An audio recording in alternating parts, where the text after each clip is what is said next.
Hello and welcome to the Third Sector podcast. I'm Lucinda Rouse. And I'm Dami Adewale. Each week we bring you half an hour of discussion and debate about the important goings-on in the charity world. Today we're returning to the topic of collaboration, which has become something of a running theme on this podcast and in sector discussions. We'll be finding out how one charity approaches the idea of partnership, from formal consortium arrangements to more ad hoc collaborations in order to deliver on its mission. The charity in question is MyCWA, formerly known as Cheshire Without Abuse. It's a charity that supports adults and children who are impacted by domestic abuse in Cheshire. And we're joined by its chief executive, Saskia Lightburn-Ritchie. Hi, Saskia. Hi, thank you for having me. Next year will mark 50 years of MyCWA's existence. I think it's fair to say that the past couple of years haven't been the easiest in those 5 decades, particularly from a funding perspective. How has this precarious environment affected how you as a charity view the idea of partnership? Yes, it's like the saying, may you live in interesting times. It certainly has been interesting times for the last 12 months, 2 years. I think the reason that we have been able to remain resilient in the face of such huge financial losses is that we are quite flexible, we're quite responsive, and certainly for the last 15 years, one of our core missions has been to work in partnership and to collaborate with other organisations. And so we were not completely on our own when this happened. Saskia, MyCWA launched a successful emergency appeal last year following the loss of a council contract. Could you tell us more about that appeal and how important collaboration was factored into it? Yes, so the contract was coming to an end and we had been told verbally that it would be extended. And then all of a sudden, with very little time, we were told that it was going to be fully withdrawn. And it was basically 50% of our income that disappeared. We had to go through a redundancy process. We thought long and hard about whether or not to be public about that loss and what it would mean for the organisation. And in the end, it was our survivor group that encouraged us to be really open about it. And so we launched an appeal to raise £500,000 in 9 weeks, which is just ridiculously ambitious. But I have to say, our survivor panel and our survivor groups, about 1,000 survivors that are regularly in contact with us through our peer support groups, our panels, volunteering, doing all sorts of paid work for us as well. And so we launched the appeal. So that was just huge. Survivors really became very, very active as part of that appeal and were fundraising themselves. A group of our survivors set up a community fund day and raised money for us. They all went to their employers to ask for any fundraising to be match funded, which meant that we were, in a lot of cases, getting double what had been raised. People were doing sponsored spins and sponsored hikes and all sorts of physical things that would frighten me to death. The staff team were incredibly active. We had fundraising balls put on by local businesses. We worked very closely with a lot of businesses across the community through our business, domestic abuse experts. People we were already working with stepped up their support financially. It was quite incredible. Existing partnerships just became extra supportive and helping us find opportunities to perhaps speak to funders that we might not have known before. And it's amazing because I just don't live and have never existed in the kind of circles of people who have any money. I left school at 16, pregnant, and I was in refuge at 21, and I, no mixing with people who have wealth of any kind. But, the survivors know people and the team know people. And it all came together incredibly well. We got some funding from the Julia Rousing Trust, which was a couple of £100,000.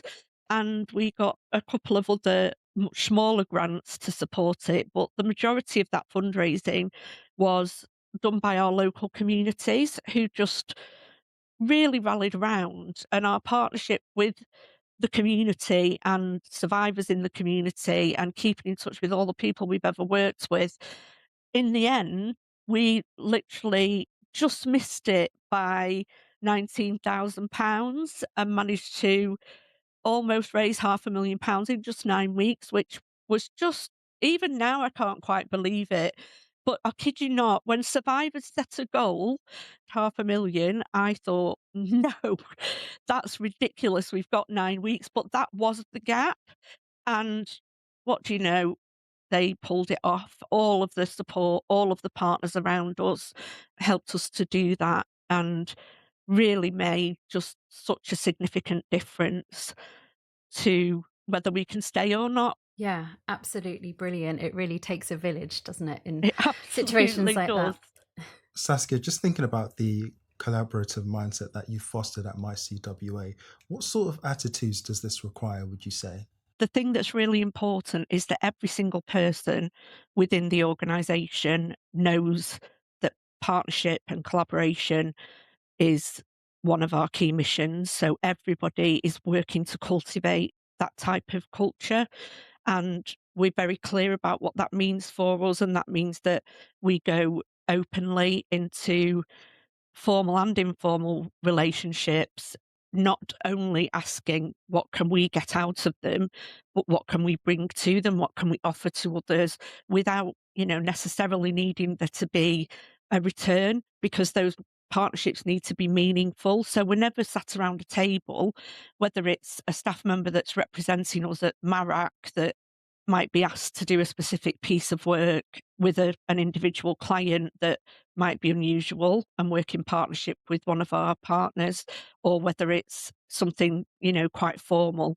Everybody knows that that is one of our priorities for how we work, because we can't tackle domestic abuse by ourselves, even in this local geographic area. It's got to take everybody coming together over time to make a difference. So I think the fact that that is understood right across the organisation, and we keep a really open culture of staff being able to say, "I've thought about this, can I do this or follow this idea?" And we have a policy that we will always aim to be able to say yes and only say no if there's no option. So that kind of open attitude to welcoming new ideas, new partners at any time, at any level of the organisation, has really stood us in good stead. And would you be able to give us an example of a recent partnership where you've put those attitudes into practice? Yes, absolutely. We've been working in a local authority within Cheshire doing a specific piece of work that's been about working with perpetrators of domestic abuse. And what we've ended up doing is working very, very closely with their local substance misuse charity, and our staff have co-located with their team, and their team have come and co-located with our team. And because there's such an overlap in some cases with our client groups, we've been able to develop shared plans and shared work, and it's enhanced the support that's available for those people in need of support, whilst it's also built a new relationship with that organisation. And that's been completely led and developed by the staff that are on the ground in that area doing that piece of work. I think it's always better for people in crisis if they've got immediate access to all the support they need from one place, rather than having to go and be bounced from agency to agency. And we've really managed to achieve that repeatedly over the years. Unfortunately, competition means that we're often quite careful about our own area of work and can be a little bit protective of it, and that just creates isolation. It's always a good idea to be very open to what you can contribute collectively to make a difference in a community. What about an example of collaboration when things don't necessarily go according to plan? Could you talk to us about your experience of transferring your safe accommodation contract to the YMCA? Absolutely. We've been delivering a domestic abuse safe accommodation contract for almost a decade. And last year, when that contract went out to tender, there was a new rule in the contract documentation that demanded that applications could only be made by a registered social landlord. That's quite an unusual addition to the contract, but it did mean effectively that we weren't able to make an application for the contract we'd been delivering for many years. So in the end, that contract was awarded to one of our local partners, the YMCA, here in Cheshire East, and they're an organisation that we've worked informally in partnership with for many, many years. We've got very, very similarly aligned values, and obviously a contract coming to the end can be quite challenging for organisations. It means duping staff, it can mean redundancies, and I've been on both sides of that in the past. Our approach is radical transparency. We have an actual policy that encourages radical transparency both internally and externally. So I had a handover meeting with my team and the CEO at YMCA and their team. And what we were able to do is have a very honest conversation where I specifically said, "What domestic abuse expertise are you bringing to this contract?" And they acknowledged that it was something that they would have to develop because although they are an absolutely amazing organisation, they are very much a housing organisation. And so we have developed a relationship now that's formal. We've got a formal agreement in place, and we will train and support and offer clinical supervision to their team when it's recruited.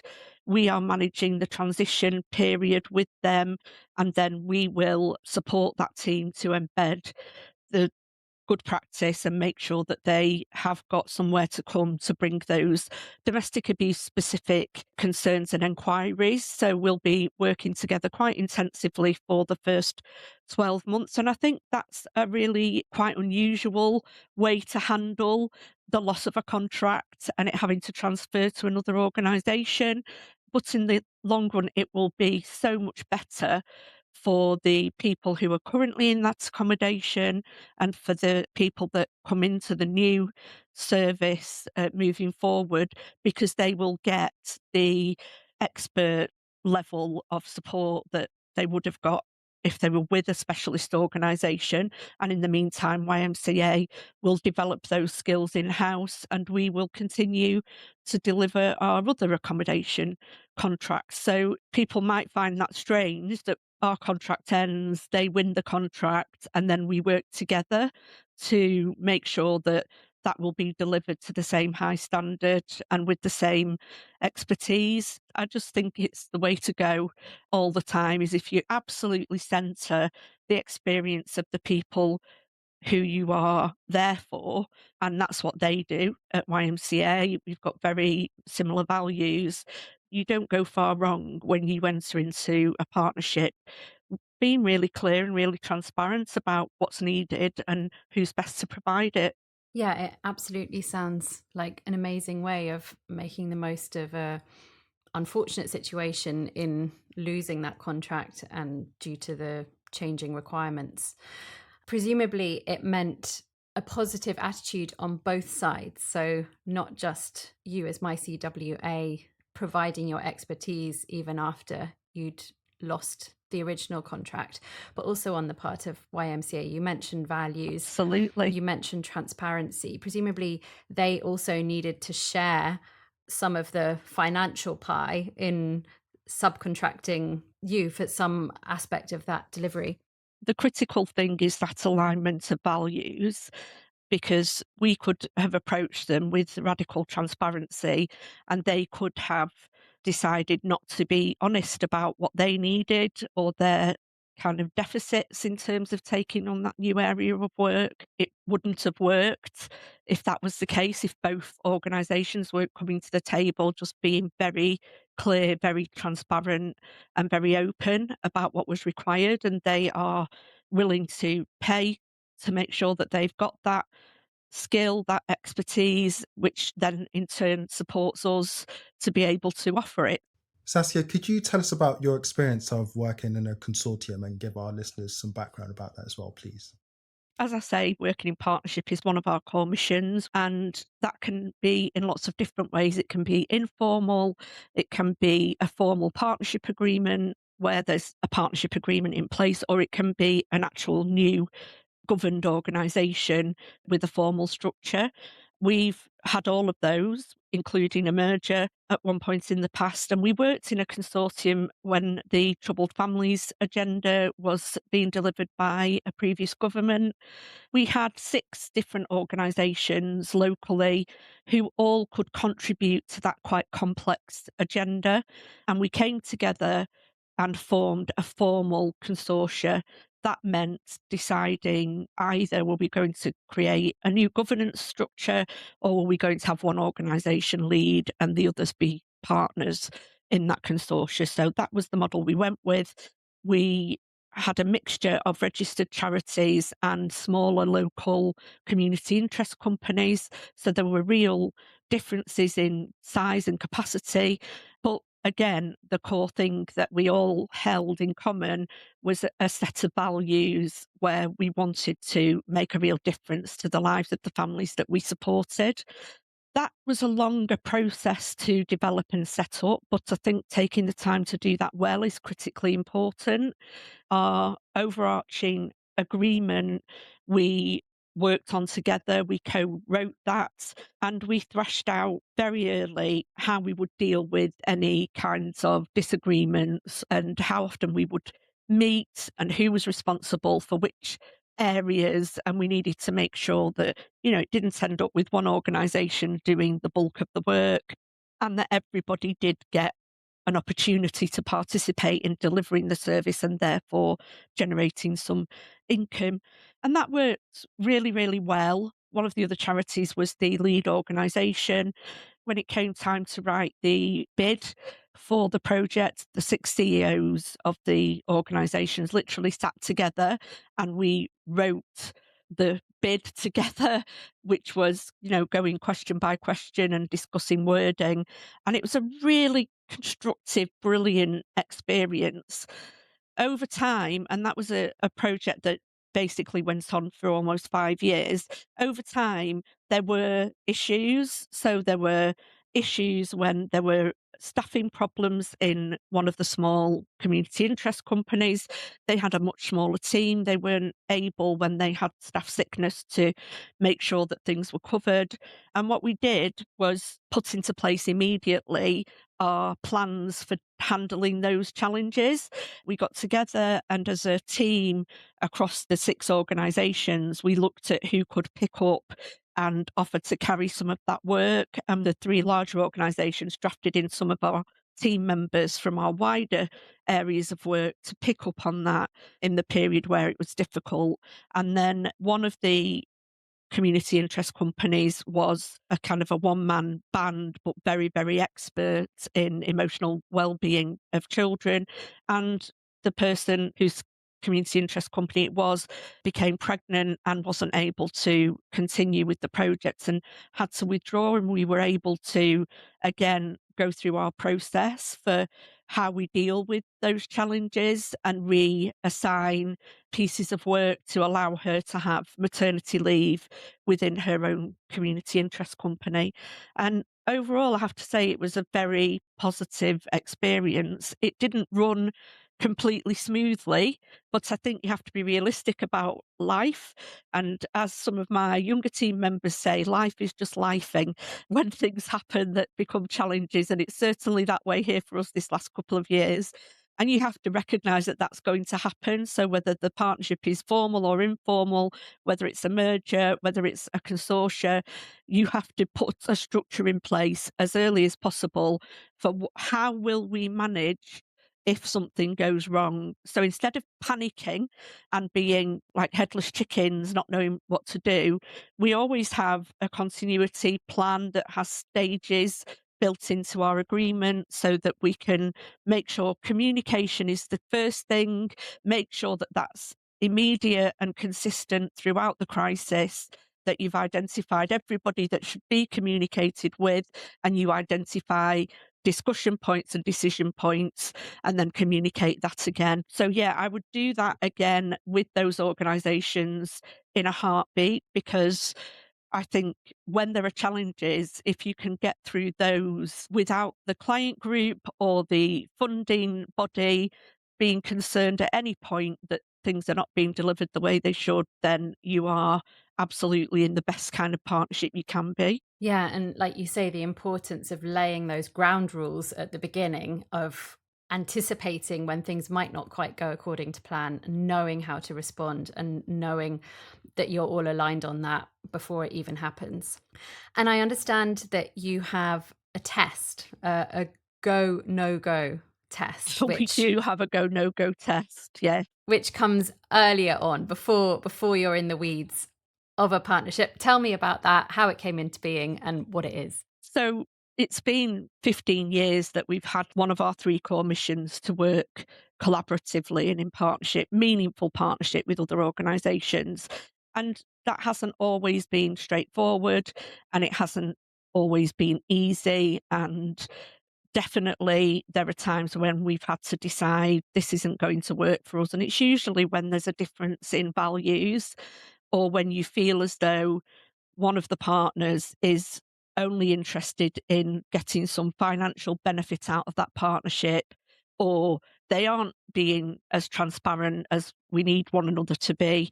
And that's all part of our go no go test. So it's been developed over a number of years, and then it's reviewed by our board on a regular basis. In fact, it was just reviewed in our December board meeting. The board like to be kept informed of partnerships. If they're aligned with our strategy, then they don't really interfere. But if there is an issue, we go through the go no go test. And basically, it's a bit of pre-due diligence, if you like. So obviously, if you're forming a formal partnership of any kind, you have to go through all the due diligence to make sure everything that needs to be in place is in place, and you're not essentially hitching your cart to a pair of unmatched horses. That's not useful in any way. But before that, the things that have to happen are, is this partnership going to create duplication, or is it going to create benefit? Is it in line with our strategic plans and objectives? Is it going to make a difference to our clients? Is it to create change and not to generate income? And does it address a problem that we can't tackle on our own? They're just some of the questions. And then, are the values of the organisations that are going to work together aligned? So at the moment, I'm in discussions with the CEO of another domestic abuse organisation in a neighbouring county.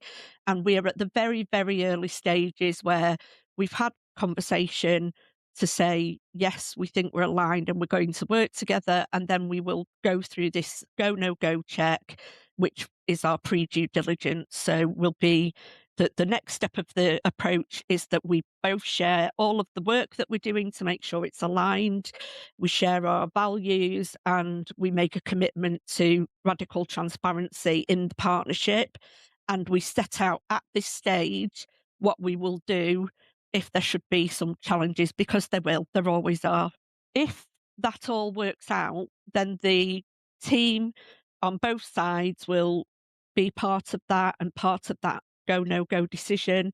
And then it will go to the board. And if it's a go, we'll move ahead and we'll start formal due diligence and deciding what kind of structure that partnership will take. And if it's a no go, then we withdraw at that point with no hard feelings, having not invested hours and hours and hours of our time in creating due diligence documentation, because that is really not my favourite part of working in partnership. And then, we still are informally happy to work together moving forward, but it won't be that formal partnership that we had hoped. I think it really does save a huge amount of time and effort, because previously I have gone, perhaps naively, but the radical transparency we practice is real, into partnerships where it become very clear that our values aren't aligned and the way we work is not to a similar high standard. And once you are linked together, it's much harder to withdraw from that. So let's check that out as soon as possible. But as you say, the need to ensure that there are no hard feelings in the process, and the area in which you work must be quite a small space in some respects. So, how do you, if you've decided this is a no go, ensure that you still have good relations with the organization that you were thinking about partnering with? Because it could well be that you'll need to work with them again in the future. Oh, absolutely. That's critical. So you have to be really clear about this right from the earliest conversations. So it's not all, rainbows and roses saying, let's work together. And we know there are financial challenges and commission is an issue. So let's strengthen ourselves by working in partnership and going for contracts in partnership without saying, this might not be for you, it might not be for us. So, how will we deal with that? And how will it be if we say we don't want to go ahead? And how will you feel? Because nobody should feel forced to continue with something because they've started it. You've got to be able to withdraw. And I think managing expectations, it's much like anything in life, whether you're delivering therapeutic services or you're working with clients in crisis, you have to manage expectations of what's realistic and what isn't. So if you get that right from the start and then you communicate, the communication is critical.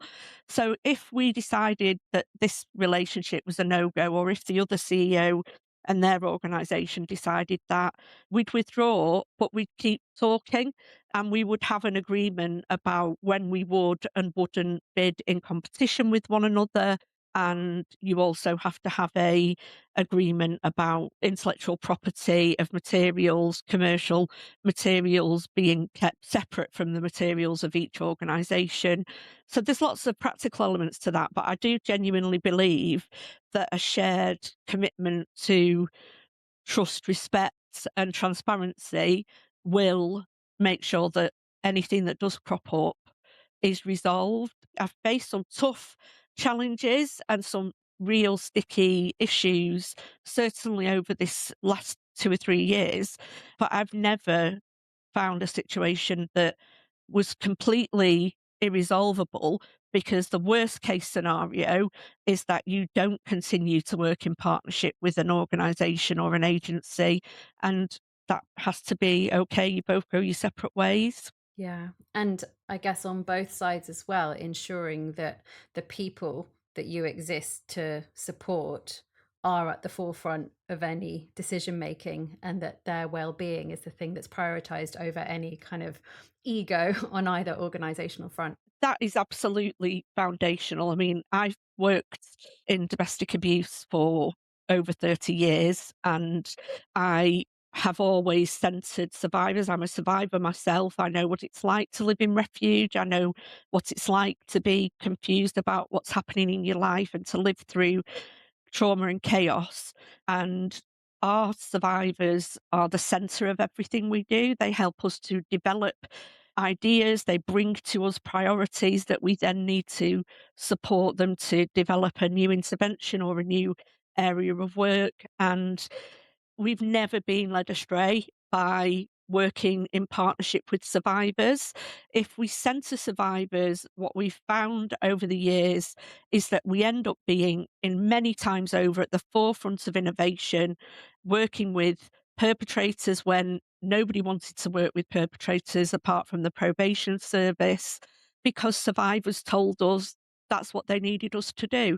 At the moment, we're part of a national survey that's been written by survivors, that's been put out there by survivors. It's become the largest ever survivor data survey that the UK has had, and we've got over 1,000 respondents from across all 4 nations telling us what their priorities are and helping to set the agenda for the work that we will be doing moving forward. So yes, absolutely, holding that as a priority and knowing that your strategy should be set by survivors, the individual activities that you do should be co-delivered and evaluated by survivors, makes your partnership work survivor-led kind of by default.